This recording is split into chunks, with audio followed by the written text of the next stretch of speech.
Assalamualaikum warahmatullahi wabarakatuh. Waalaikumsalam warahmatullahi wabarakatuh. Bismillahirrahmanirrahim. Alhamdulillahi rabbil alamin. Wassalatu wassalamu ala ashrafil anbiya'i wal mursalin, imamil muttaqin, sayyidil ghurril muhajjalin, Sayyidina wa maulana Muhammadin wa ala alihi wa ashabihil mujahidin at-tahirin, amma ba'du. Saudara-saudara kaum muslimin rahimakumullah, kejadian dan keberadaan kita dalam kehidupan di dunia ini merupakan kejadian dan keberadaan yang terima jadi atau terima beres. Artinya, tidak seorang pun di antara kita yang dahulunya pernah mesen untuk punya potongan seperti yang sekarang ini, punya warna kulit seperti yang sekarang ini, punya bahasa seperti yang sekarang ini. Seluruhnya kita terima jadi. Oleh karena kita terima jadi, maka Allah tidak menilai manusia dari rupa dan potongannya, tidak juga dari harta bendanya. Bersabda Nabi kita, innallaha la yanzuru ila suwarikum wa amwalikum walakin yanzuru ila qulubikum wa a'malikum. Sesungguhnya Allah subhanahu wa ta'ala tidak melihat potonganmu, tidak melihat harta bendamu, tetapi yang dilihat dan dinilai oleh Allah subhanahu wa ta'ala tidak lain adalah hati dan amal perbuatanmu. Kenapa rupa yang elok, paras yang cantik tidak dijadikan penilaian utama oleh agama? Pertama, karena yang namanya cantik adalah relatif, tergantung siapa yang memandang. Yang menurut saya cantik, menurut saudara belum tentu cantik. Dan yang menurut saudara cantik, menurut saya mungkin jelek, enggak ketulungan. Oleh karenanya, di kalangan para ahli cinta ada perbedaan pendapat. Sebenarnya cantik yang bikin orang jatuh cinta atau cinta yang menyebabkan orang jadi cantik? Dua-duanya bisa saja terjadi.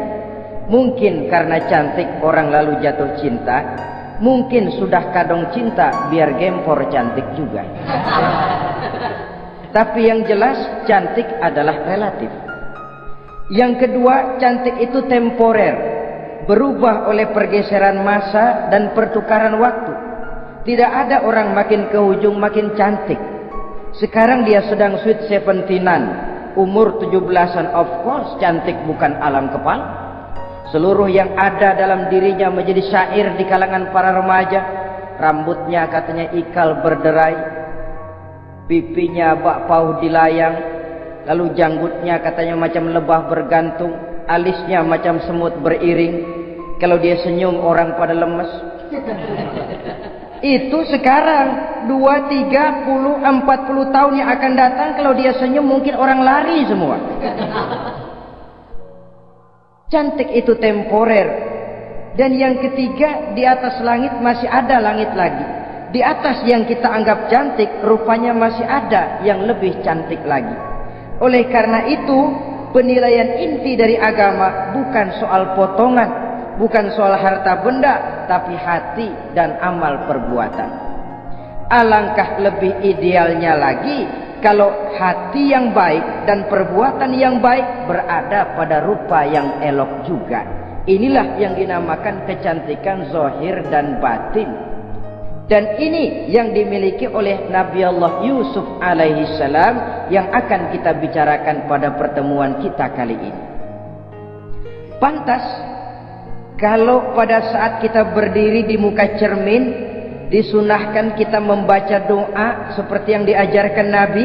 Allahumma kama hassanta khalqi fahassin khuluqi. Ya Allah, sebagaimana telah engkau baguskan rupaku, baguskan juga kiranya akhlak dan budi pekertiku. Supaya kecantikan zahir diiringi dengan kecantikan batin. So apa gunanya zahir yang cantik kalau batinnya berbahaya? Itu yang orang bilang Apa guna katanya berkain batik kalau tidak dengan kebaya? Apa guna berparas cantik kalau melulu bawa bahaya? Saudara-saudara yang saya hormati, Nabi Yusuf alaihi salam diberikan oleh Allah ketampanan zahir dan batin. Artinya zahirnya beliau memang tampan, batinnya pun memang beliau adalah baik. Dan inilah kebaikan yang berlipat ganda. Kadang-kadang ada orang yang tampangnya sederhana saja, tapi batinnya baik. Itu lebih baik ketimbang yang zahir dan penampilannya baik, tapi batinnya rusak. Maka kecantikan yang dianugerahkan Allah dalam kehidupan ini sesungguhnya bukan untuk to show only. Bukan cuma untuk sekedar dipamerkan, jadi kebanggaan. Macam kontes ratu-ratuan yang manfaatnya hampir tidak ada. Kecantikan untuk disyukuri, kecantikan untuk digunakan kepada hal-hal yang bermanfaat sesuai dengan perintah dari yang memberikan kecantikan itu. Saudara-saudara yang saya hormati, Nabi Yusuf alaihi salam seorang nabi yang oleh Allah diberikan kecantikan zahir dan juga kecantikan batin. Beliau adalah putra dari Nabi Yakub, dari Nabi Ishak, dan dari Nabi Ibrahim alaihi salam. Artinya ayah beliau bernama Nabi Yakub, kakeknya adalah Nabi Ishak, dan datuknya adalah Nabi Ibrahim alaihi salam. Ia bersaudara sebanyak 11 orang. Dari 11 orang saudaranya ini hanya satu yang seibu sebapa, yaitu Benyamin. Sedangkan yang lain adalah saudara dari lain ibu. Sejak kecil Nabi Yusuf ini sudah memperlihatkan tanda-tanda bahwa di kelak kemudian hari dia akan tumbuh menjadi seorang besar. Sebab itu wajar kalau ayahnya memberikan perlakuan yang agak istimewa kepada Nabi Yusuf. Dan ini tentu memancing sifat iri dari saudara-saudaranya yang lain. Apalagi pada satu malam Nabi Yusuf di kala remaja itu pernah mimpi. Mimpi ini beliau ceritakan kepada ayahnya. Kata beliau, "Ya abati, inni ra'aitu ahada asyara kawkaba wasyamsa wal qamara ra'aituhum li sajidin." Jadi satu hari Nabi Yusuf cerita kepada ayahnya, "Ayah, saya mimpi." Mimpi apa Yusuf? "Saya melihat dalam tidur saya ada 11 bintang, lalu matahari dan bulan. Saya lihat seluruhnya sujud kepada saya." Ayahnya mendengar mimpi ini, mengerti takwil. Lalu pesan kepada Nabi Yusuf, "Yusuf, mimpi ini jangan kau ceritakan kepada saudara-saudaramu. Mereka sudah punya pandangan yang tidak baik kepada dirimu. Kalau ini kau ceritakan, mungkin akan membahayakan bagi dirimu." Sebab rupanya saudara-saudaranya yang lain ini iri hati kepada Nabi Yusuf yang mempunyai keistimewaan dan mendapat perhatian istimewa juga dari orang tuanya. Saudara, kita tahu ini sesuatu yang wajar dalam kehidupan. Pepatah bilang, likulli zi ni'matin mahsudun. Tiap kali kita mendapat suatu nikmat, bakal ada orang yang hasud, iri hati, dengki. Itu watak kehidupan. Kalau kita jatuh miskin, orang tepuk tangan. Kalau kita jadi kaya, orang tanya berdukun kemana. Wajar saja, likulli zi ni'matin mahsudun. Tiap kali kita mendapat suatu nikmat, tentu ada yang hasud, ada yang iri, ada yang tidak senang. Begitu juga halnya dengan saudara-saudara Nabi Yusuf alaihi salam. Dan watak iri hati ini tidak cuma tinggal iri hati, mereka buktikan lewat tindakan konkret. Suatu hari mereka musyawarah, saudara-saudaranya yang iri ini.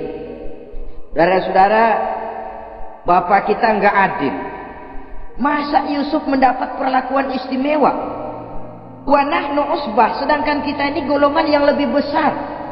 Dari 12 orang anaknya, masa cuma satu Yusuf yang mendapat perlakuan lebih istimewa? Kita ini yang 11 dianggap angin apa?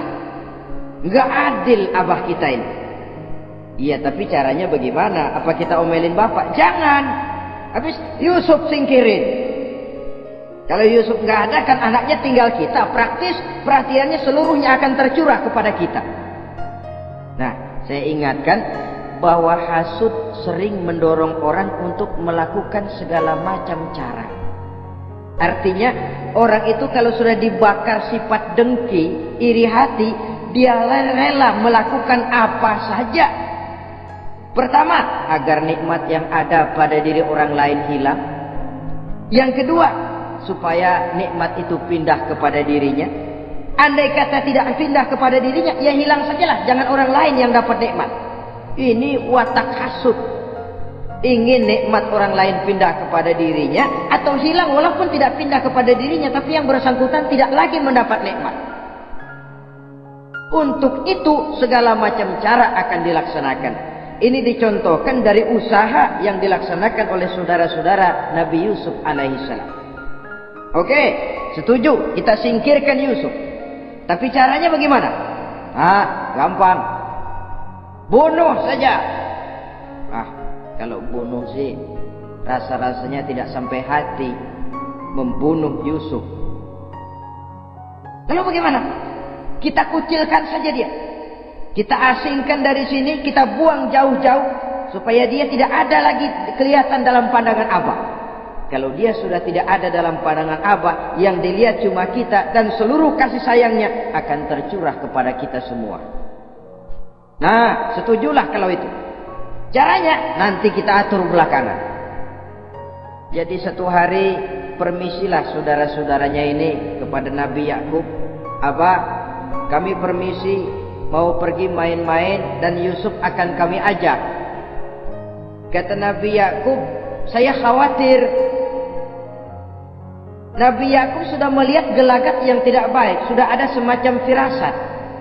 Saya khawatir kalau Yusuf kau bawa, nanti dia akan kena celaka atau dimakan oleh serigala, sedangkan kamu nanti akan lalai. Kata anak-anak yang lain, percaya dah Pak, saya akan jaga.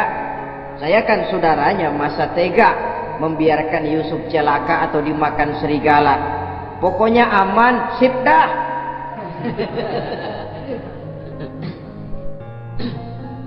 Sampai akhirnya Nabi Yakub mengizinkan. Pergilah 12 bersaudara ini pergi bermain-main. Mula-mula berkejar-kejaran, Yusuf ikut main kejar-kejaran. Lantas buka baju, Yusuf ikut buka baju. Sampai ketika tiba di tepian sebuah sumur tua, rencana yang sudah disepakati itu dilaksanakan. Nabi Yusuf diangkat beramai-ramai, digotong, lalu dimasukkan, diceburkan ke dalam sumur mati itu. Kemudian baju Nabi Yusuf itu mereka basahi dengan darah kambing. Setelah itu mereka pun pulang menemui Nabi Yakub alaihi salam dengan rasa sedih yang dibikin-bikin. Ini penyakit hasud. Jadi kalau orang hasud kepada kita, begitu kita mendapat kesulitan, dia datang dengan air mata buaya. Belaga sedih, belaga ikut berduka cita, padahal sih hatinya sorak. Padahal batinnya girang bukan main. Pak, saya ikut berduka cita, Pak, saya ikut sedih. Padahal hatinya biar mampus loh. Ini yang dilakukan oleh saudara-saudara Nabi Yusuf.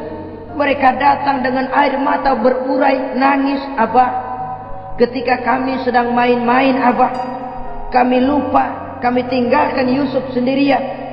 Ketika kami balik, kami cuma mendapati bajunya sudah berlumur darah. Barangkali saudara kami Yusuf dimakan oleh serigala. Nabi Yakub tercenung. Ternyata firasatnya adalah benar.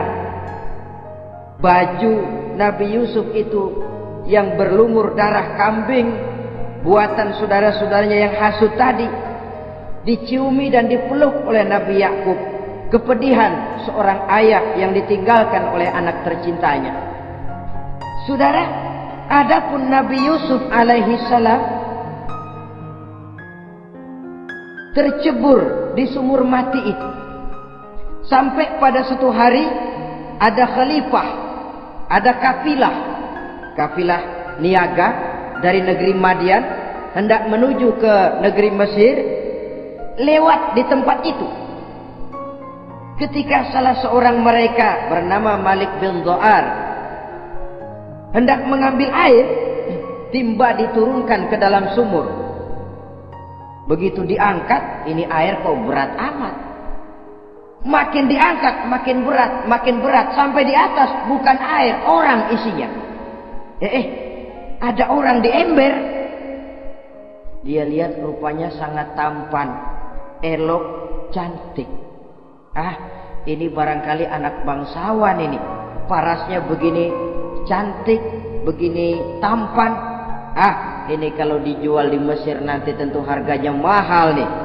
Order nih, objek. Maka dibawalah Yusuf ini ke negeri Mesir. Setibanya di sana diperjualbelikan sebagai budak belian. Nah, nasib baik rupanya Yusuf ini ketika terjadi pelelangan dibeli oleh seorang pembesar istana, seorang menteri yang bernama Kitfir. Kitfir melihat, ini cantik anak remaja ini. Tampangnya elok, parasnya indah, kelihatannya budi pekertinya pun halus. Kita ambil saja ini, kata Kitfir kepada istrinya Zulaikha. Kita angkat dia jadi anak, siapa tahu nanti dia memberikan manfaat yang besar bagi kita. Baiklah. Dan sejak saat itu Yusuf dipelihara di rumah Kitfir dalam istana yang tinggal bersama istrinya Zulaikha. Menurut satu riwayat 10 tahun lamanya Nabi Yusuf tinggal di tempat Kitfir. Dan selama 10 tahun itu tentu terjadi perkembangan baik jasmaninya maupun rohaninya. Dari anak-anak ia berubah menjadi remaja, lalu meningkat ke arah dewasa. Makin matang kedewasaannya, makin tampan dan elok parasnya, makin cantik budi pekertinya, ditempa oleh watak kenabian yang disiapkan oleh Allah Subhanahu wa ta'ala. Sehingga tidak heran ketampanan Nabi Yusuf ini lalu jadi buah bibir di kalangan istana. Tidak cuma anak perempuan bangsawan, tidak cuma istri para penguasa, sampai kepada kelompok orang awam selalu berandai-andai, kalau saja andai kata umpama saya bisa berdampingan dengan Yusuf, kalau saja. Kata-kata kalau saja ini keluar dari perempuan-perempuan yang melihat Yusuf alaihissalam. Dan yang unik, kecantikan Nabi Yusuf itu, kalau dia berdampingan dengan orang yang jelek, si jelek ini ikut sedikit cantik.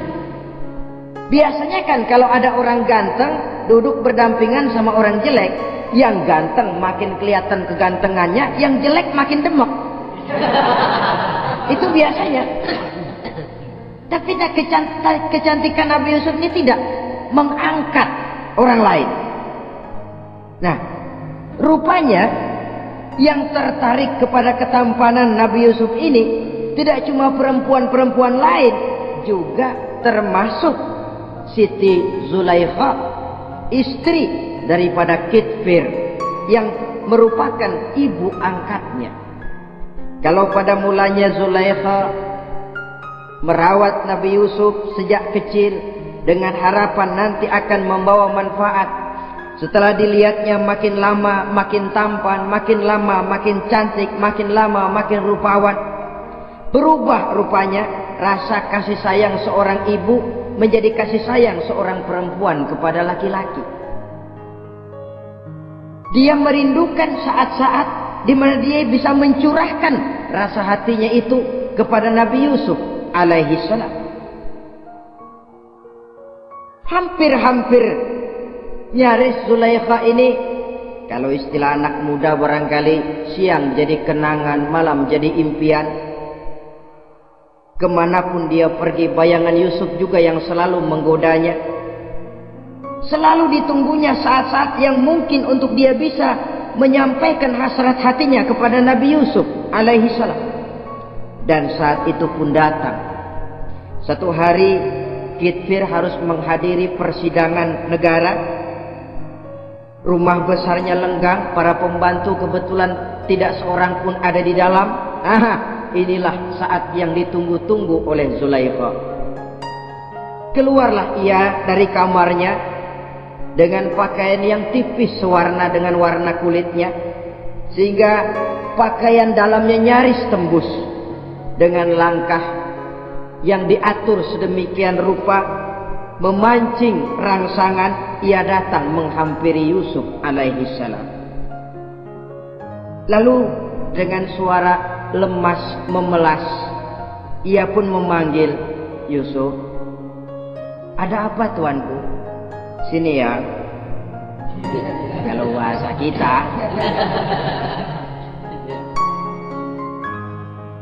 Melihat mendengar suaranya yang lain dari hari-hari biasa, apalagi melihat pakaian Zulaikha yang begitu tipis, jantung Nabi Yusuf berdetak sangat cepat.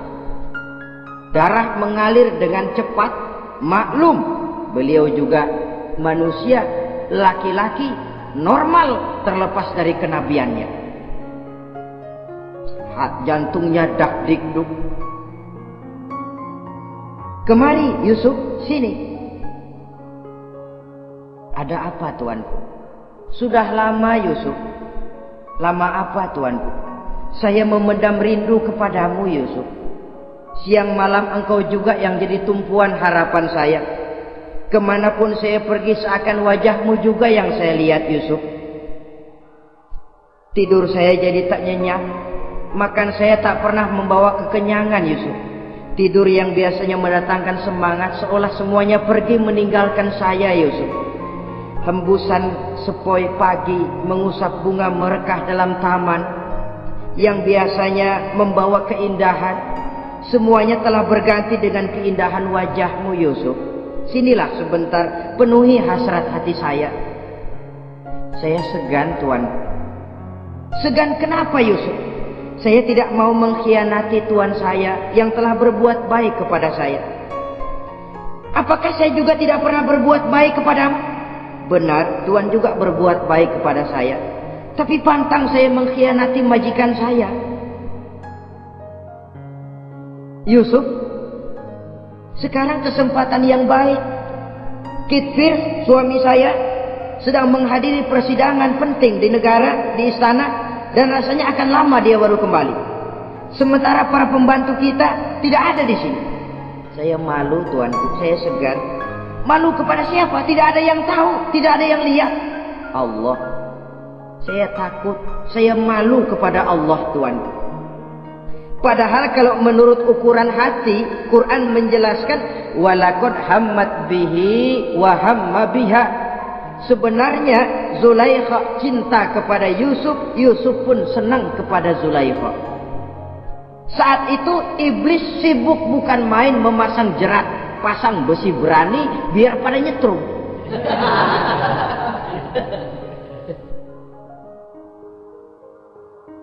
Zulaikha senang Yusuf. Yusuf sebenarnya pun secara manusiawi menyenangi Zulaikha.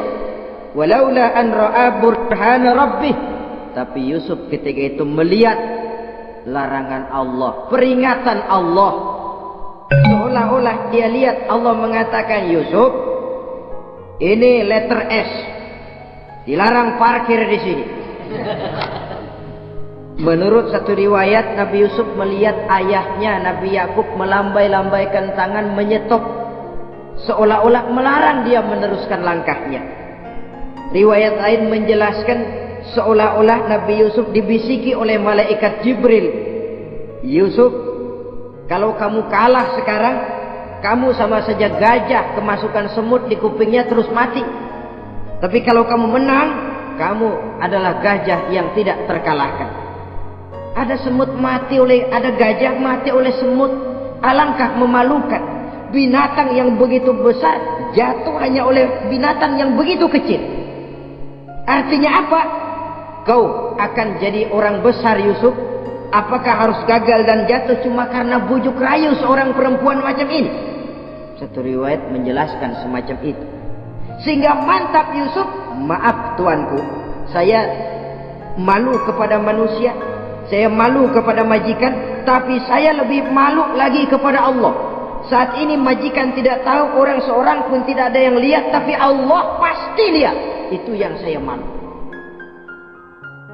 Ah Yusuf, jangan sok kalem Sob. Mumpung situasi mengizinkan, mubazir nih. Zulaikha pun berangkat pergi ke tempat pembaringan, ke tempat tidur. Lalu dengan pose yang merangsang, aduhai, melambai-lambaikan tangannya, hai talak, Yusuf sini, Yusuf kemari. Nabi Yusuf dipelihara oleh Allah. Ketika Nabi Yusuf tetap menampakkan keengganannya, Zulaikha jadi berang. Ya namanya istri pembesar ditolak oleh anak muda yang menurut penilaian dia nggak ada apa-apanya. Lu kan kecemplung di sumur, gua pungutin. Cuma sekedar segini aja nggak mau nurutin, kebangetan amat. Bukan Zulaikha kalau nggak nekat. Dia bangun dari pembaringannya, gemes, dia hampiri Yusuf. Kalau cara kita diunyeng Yusuf itu.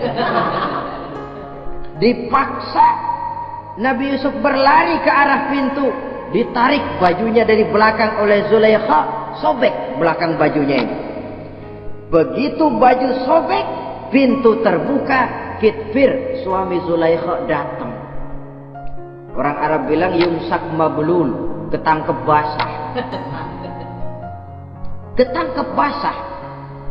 Merah padam muka Zulaikha, sementara Kitfir pun matanya merah.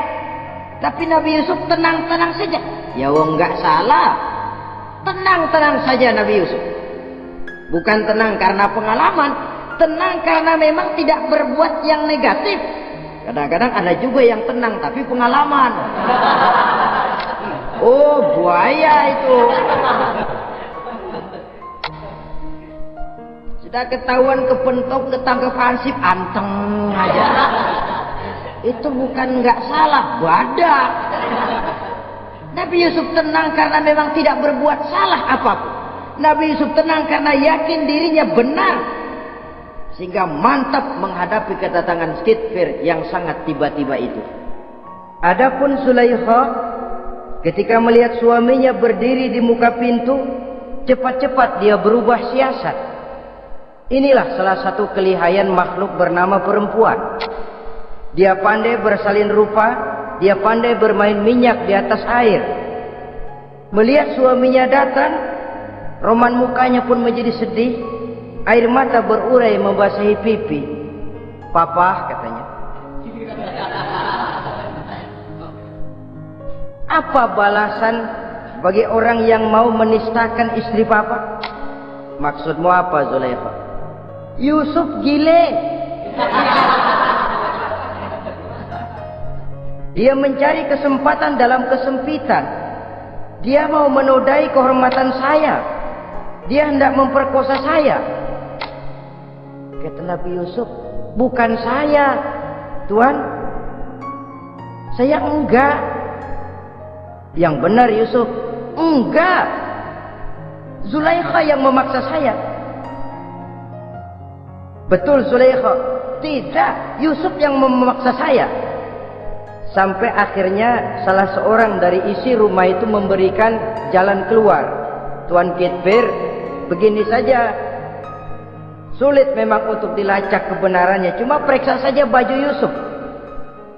Kalau bajunya sobek di belakang, Yusuf benar, Zulaikha salah. Kalau baju Yusuf sobeknya di depan, Zulaikha yang benar, Yusuf yang salah. Nah, apa artinya itu? Kalau bajunya sobek di belakang kan artinya Yusuf kabur, ditarik dari belakang. Tapi kalau bajunya sobek di depan, itu artinya Zulaikha nyakar-nyakarin baju Yusuf dari depan. Lihat saja, pokoknya kalau bajunya sobek di belakang, Yusuf benar, Zulaikha salah. Kalau baju Yusuf sobek di depan, Yusuf salah, Zulaikha benar. Ketika diperiksa, dicek bajunya, betul sobek di belakang. Artinya Yusuf benar, Zulaikha yang salah. Kata Kitfir, Zulaikha, jelas sudah bagaimana kejadian yang sebenarnya. Oleh karena itu, bertaubatlah kamu kepada Allah. Dan kau Yusuf, jangan ceritakan peristiwa aib ini kepada siapapun, untuk menjaga nama baik kita bersama. Baik Tuan. Saudara-saudara kaum muslimin yang saya hormati. Tapi ya bagaimana? Serapi-rapinya menyimpan barang busuk, toh akhirnya tercium juga. Gosip ini akhirnya tersiar di mana-mana, terutama di kalangan para pembesar. Sehingga kalau kumpul para istri pejabat, Zulaikha jadi bahan gunjingan. Kan main bini menteri demen sama budaknya. Nggak salah apa tuh, jadi bahan ejekan. Ya sebab tentu ukuran mereka yang belum pernah lihat Yusuf, kalau duren ketemu duren dong. Masa duren ketemu ketimun ya bonyok. Artinya nggak seimbang. Masa istri bangsawan tergila-gila sama anak angkatnya, sama budak beliannya, nggak masuk rasio itu. Zulaikha dengar berita macam itu, sampai dalam hatinya, pantas saja kamu ngenyek saya, kamu meremehkan saya karena kamu belum pernah lihat potongan Yusuf bagaimana. Akhirnya dalam hati Siti Zulaikha ini timbul semacam dendam. Satu saat gua kerjain loh. Caranya gimana? Satu hari para istri bangsawan ini diundang ke tempat Siti Zulaikha. Duduk di satu ruangan luas. Setelah duduk dihidangkan makanan. Makanannya aneh. Cuma buah sama pisau. Ketika buah dan pisau sudah siap, satu orang satu, satu orang satu, satu orang satu. Ketika mereka sedang mengupas buah itu, Zulaikha berkata kepada Nabi Yusuf, Yusuf, kau jalan dari sini ke sana, melintas. Kayak peragawati gitu. Untuk apa Tuan? Pokoknya jalan aja dah. Nabi Yusuf jalan. Sejak beliau melangkah ke ruangan itu, semua mata perempuan-perempuan bangsawan yang lagi ngupas buah, semuanya tertuju kepada Yusuf. Ada yang matanya emang belok makin belok. Ada yang ngeliatin sampur mulutnya menganga. Apa kata mereka? Falamma ra'ainahu akbarnahu wa qatta'na aydiyahunna wa qulna hasya lillah ma hadza bashar in hadza illa malakun karim. Falamma ra'ainahu, ketika perempuan-perempuan itu melihat Yusuf, akbarnahu, mereka agungkan Yusuf.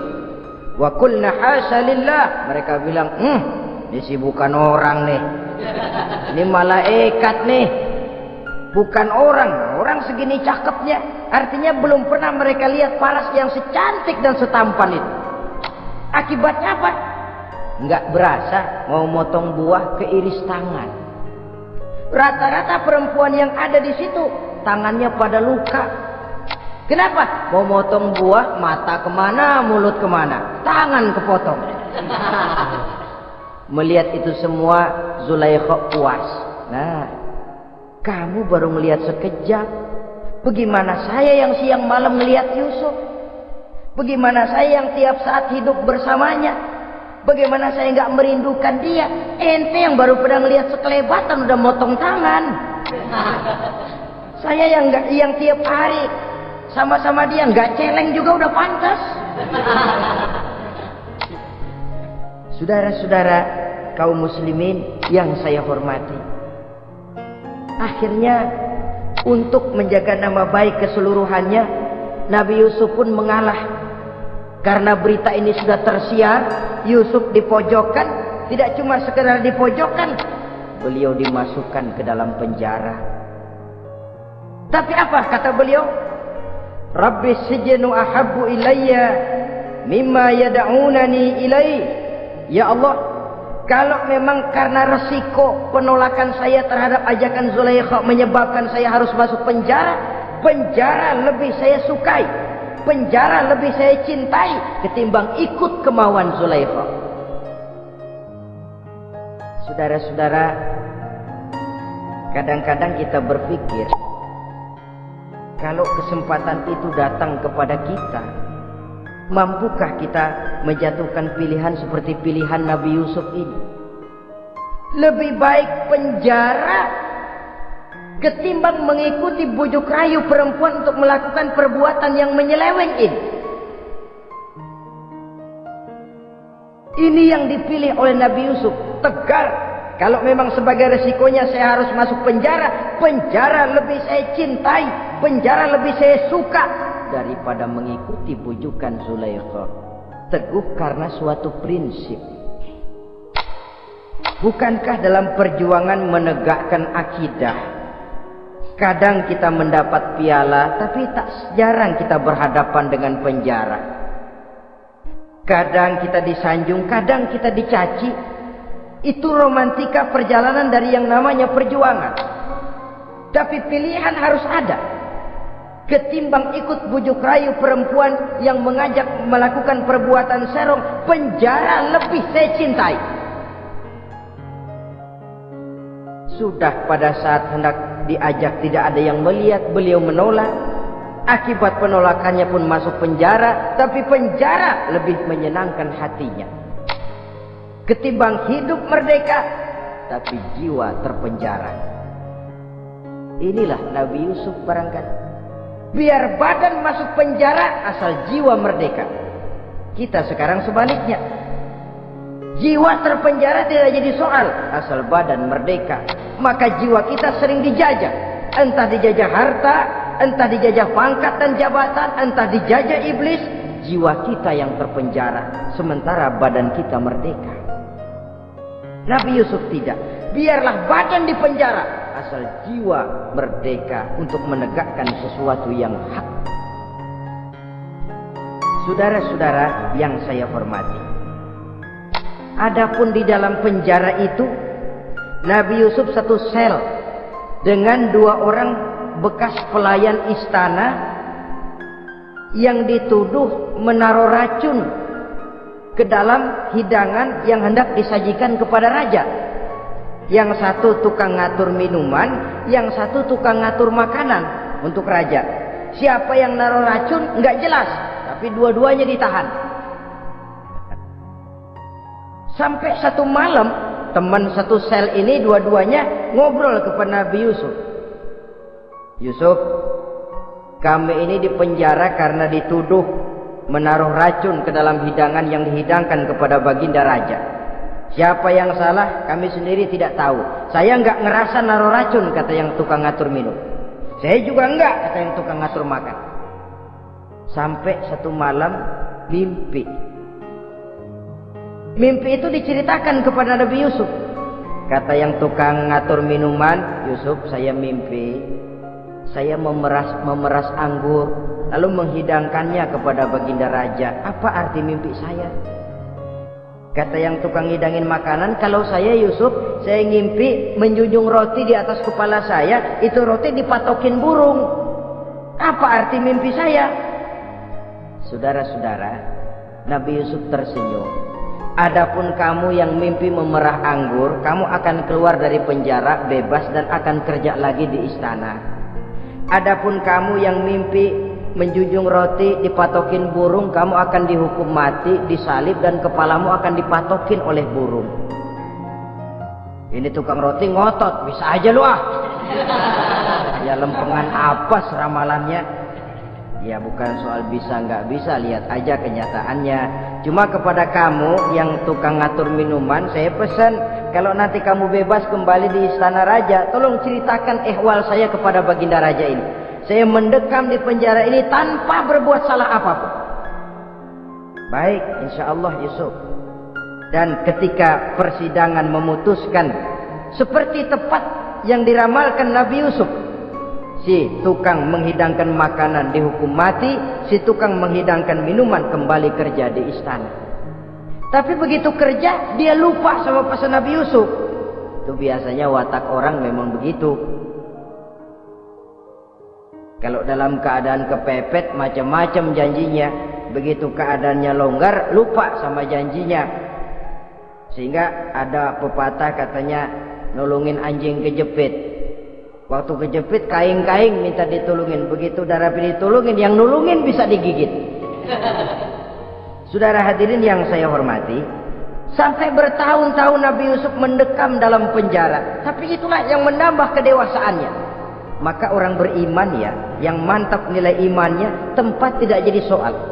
Kadang-kadang dia merasakan penjara lebih indah dari alam terbuka.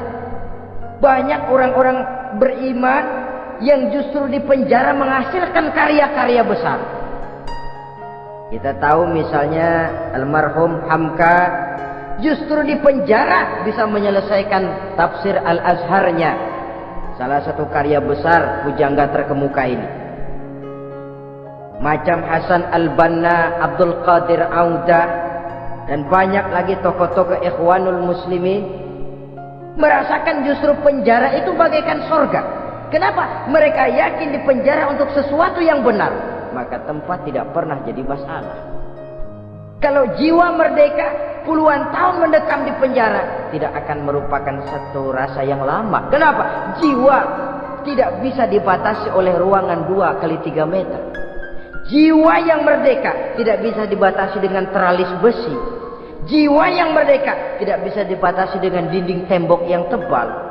Jiwa yang merdeka mengembara, melanglang buana mencari idealisme yang ada dalam dirinya. Itu yang dirasakan oleh Nabi Yusuf alaihissalam. Untungnya satu malam raja ngimpi. Untungnya ini ngimpinya luar biasa. Ada 7 ekor lembu gemuk-gemuk, makanin 7 ekor lembu yang kurus-kurus. Lalu ada 7 batang gandum yang isinya gemuk-gemuk. Ada 7 batang gandum yang sudah layu-layu. Nah, pagi-pagi ini seluruh dukun-dukun istana dikumpulin. Para ahli nujum apel menghadap baginda raja. Nujum, dukun, ada apa tuan raja? Tadi malam saya ngimpi. Ada 7 ekor lembu gemuk-gemuk memakan 7 ekor lembu yang kurus-kurus. Coba takwilkan apa arti mimpi saya itu. Dukun kata, baru tumben nih dengar mimpi begini. Kata Nujum ditanya Nujum godek. Ah, tuan raja itu mah kembang tidur aja kali ah. Tidak seorang pun yang mampu mentakwilkan arti mimpi baginda. Sampai tukang minuman dengar lapor, tuan raja, ada apa, mas? Saya waktu di penjara ada seorang anak muda namanya Yusuf, dia mentakwilkan mimpi saya dan pas seperti takwilnya. Ah, panggil Yusuf. Dipanggil Yusuf. Kain pintu penjara, masuk tukang anggur, tukang minuman ini. Yusuf, ente, iya. Kemana aja? Itu dia Yusuf, kelupaan.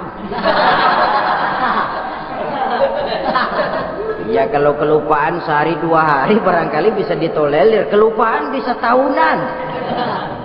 Cuma begitu dengar ada mimpi, pikir tukang minuman, kali aja ini Yusuf bisa takwilkan, kan jasa saya nemuin Raja sama Yusuf kan, komisi lumayan.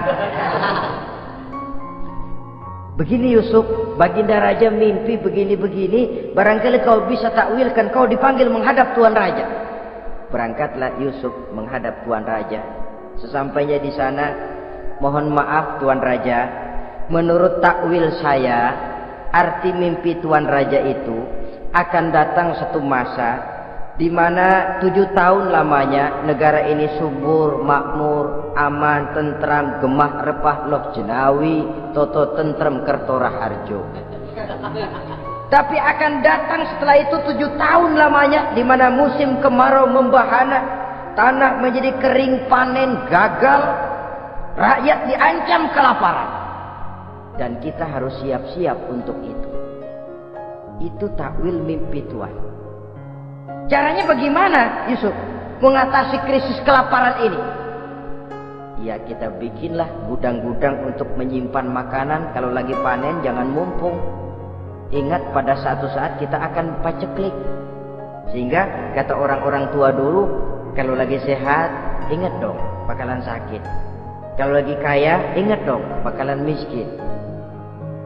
Semuanya itu milik daripada kehidupan. Tidak ada orang yang ketawa terus dalam hidup.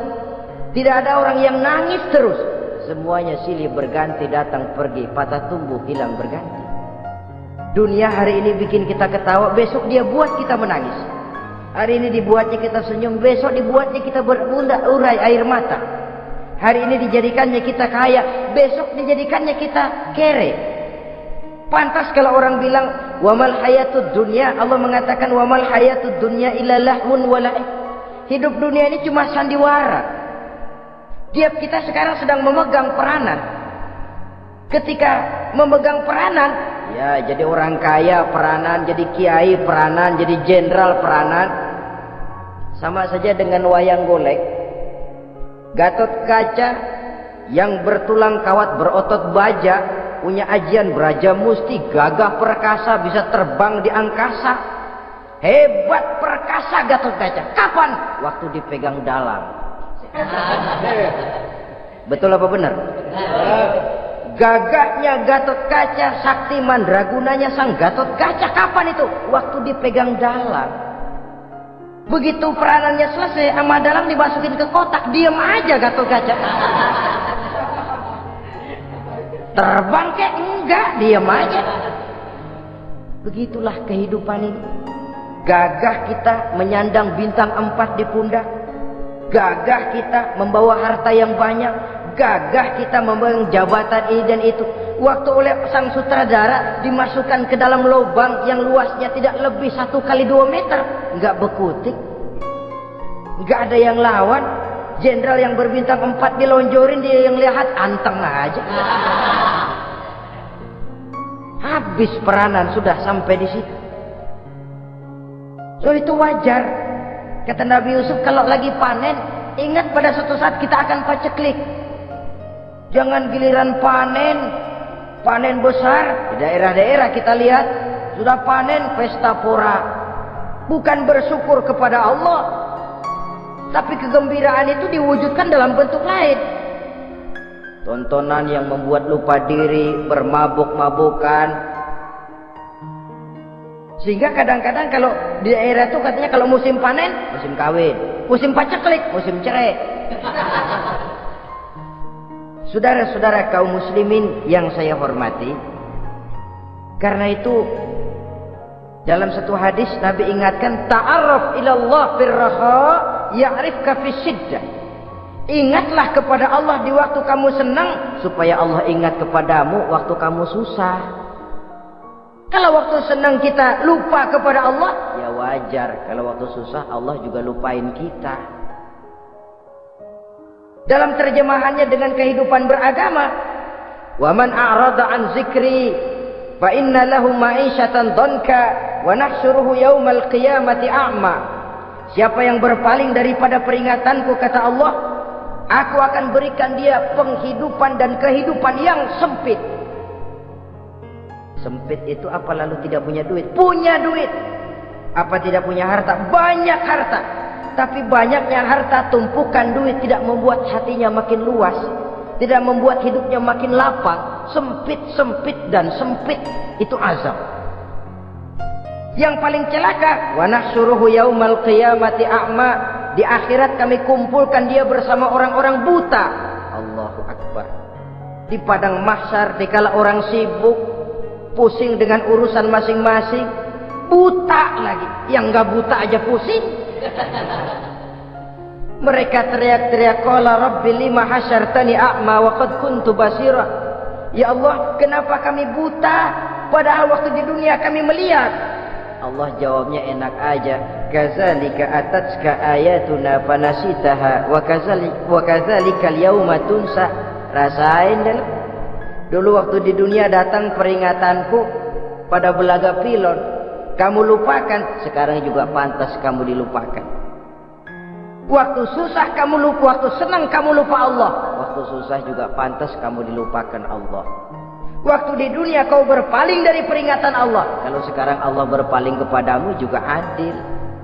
Walaupun kalau Allah mau tidak berpaling juga adil, sebab Allah itu mutlak. Tidak ada yang membatasi apa yang dimaui oleh Allah. Saudara-saudara kaum muslimin, itu pesan Nabi Yusuf. Bikin gudang yang besar, simpan bahan makanan untuk persediaan musim kemarau. Kalau begitu sekalian aja deh Yusuf. Sekalian bagaimana Tuan Raja? Kau saya angkat jadi menteri urusan makanan dan urusan kemakmuran. Tuan Raja, apa enggak terburu-buru? Kau bisa mentakwilkan mimpi saya, bahkan kau bisa mencari jalan keluar. Ini sudah sesuatu yang menguntungkan Yusuf. Mencari jalan keluar ini pemikiran yang menteri saya belum bisa berpikir kayak kamu. Sudah, kau pegang jabatan ini. Nabi Yusuf tidak minta diberi.